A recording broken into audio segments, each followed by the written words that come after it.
Issue 44, Combat Patrol. Texture paint, and a texture stick to spread it with.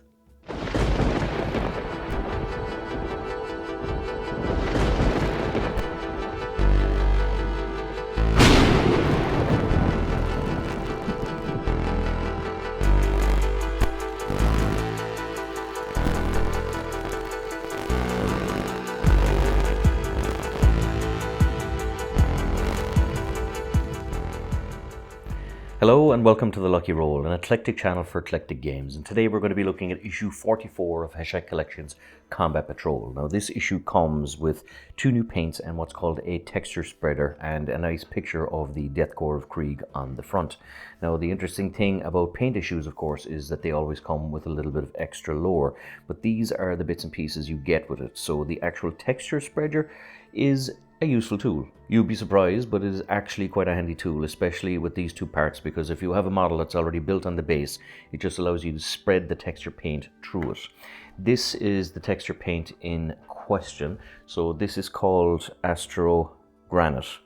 So it's an interesting little paint. Basically, you take it out, you slap it, and what it does, overnight it'll harden. So it's not like the standard paints where it's kind of dry after maybe 4 or 5 seconds. This stuff is something you need to leave overnight, but it gives a very interesting kind of roadworks texture, a very rough kind of, like, say, stone aspect. So it's quite a popular paint, and it's a nice way to base models with. And of course you have here Layer Administratum Grey. Now this was a nice paint to kind of actually add to it as well, because what people would do is they would put this stuff on the base of the model, let it set overnight, and then the next morning they would dry brush very gently the Administratum Grey, and what it does is it gives a kind of a nice texture difference between the two paints. So it's quite a nice little kind of match that they have put in this collection.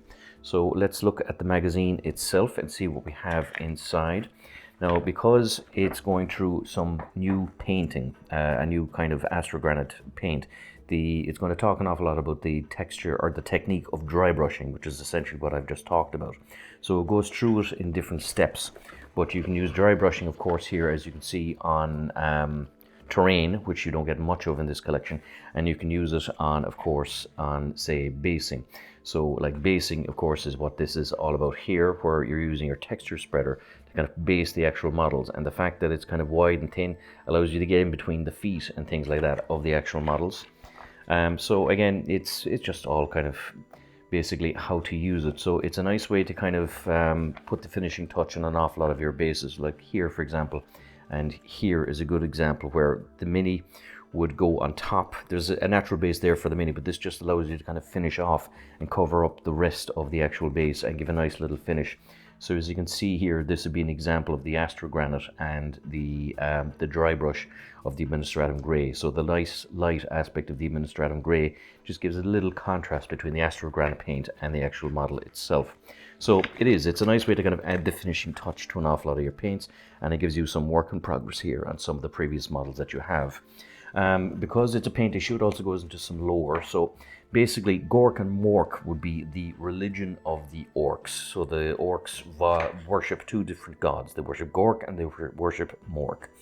Now, Gork is brutal but cunning, whereas Mork is cunning but brutal. So it's a bit funny in the sense that Gork would rather kick things teeth in, but is not so dumb as to just kind of mindlessly run into fire all the time, whereas Mork would rather kind of shoot you, but is still not going to let up and kicking your teeth in, because that's what he's all about as well.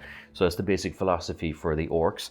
A bit of fun. You have, of course, some of the different types of mechanical devices that the orcs use, which would be kind of, if they could put guns on top of something, they'll put twice the amount of guns on top of it just for the sake of it. So they're a fun army to play. You have kind of divine motives. So again, in the sense that orcs are just called to war. There's a kind of a weird kind of wog aspect to it, that they live for war, and if they get an exceptional leader that'll take them on a massive rampage across the cosmos, they'll follow them to death. They're not immune to psychic energy either, so the orcs do have some psychics, and they're just called weird boys. And again, the visions of war, of course, where if they do get a kind of an exceptional war leader, they'll get visions and they'll join and follow that war leader on their crusade across the galaxy. There's an aspect here, just a little thing on ranged weapons. So of course you'd have the standard issue weapons, which would be like, say, the basic ranged weapon for most of your units. So you'd have the las gun for the Astra Militarum, the bolt gun for the Sisters of Battle, the Gauss Reaper for the Necrons, the Tau Pulse Rifle, and the Splinter Rifle. So these would be kind of the very base weapons. Then you would have special weapons, which some of the models would have, or maybe specialist units. So like you'd have the Hotshot las gun, which kind of be a bit more armor penetrating, or maybe a bit more range distance. You have the Plasma Incinerator, again similar to kind of more armor penetrating, just slightly more powerful than the standard las gun. You have the Burner for the Orc, which of course is just essentially a flamethrower, and the Tangle Bomb launcher for the Kroot, which would be one of the minions of the Tau. And then of course you have the heavy weapons, which would work predominantly on armor and, say, very heavily armored, like armored vehicles, tracks, things like that, or very heavily armored troops. So you have the Venom Cannon from the Tyranids, the Soul Reaper Cannon for the Thousand Suns, which would be a Chaos faction, and the Mega Rail Rifle from the Leagues of Votan, which will be a combat patrol, whose minis will be coming up soon in this collection. You have part 11 of the Bonds of Honor, the continuing story, and it gives you a little bit here on the core rules for aircraft. So kind of the introduction of aircraft and how to use these models. And of course it gives you a nice little thing in terms of mustering your army, getting an army roster going, and kind of using different units, how to use them together, what's needed to kind of get an army going. So that is issue 44 of Combat Patrol, with two good paints. So if you're building up your paint collection with Hachette, these are two good ones to have, because they will base a lot of your models with it. Now, one thing, there is an awful lot of these technical types of paints. You kind of get an earth-shaped one, which I believe is called Sterling Mud. You'd also get something like Martian Iron Earth, which would be kind of a red texture paint. There's an awful lot of different type of base terrains. So if you are following the magazine, maybe go into your local Warhammer and ask if you could get a couple of different types of texture paints, because, you know, you could break up your models a little bit better with, say, different bases on them, depending on where you want them to be from. So that essentially is it. So as always, if you enjoy these videos, please like, subscribe, all that good YouTube stuff. And until next time, this is Sean, signing off.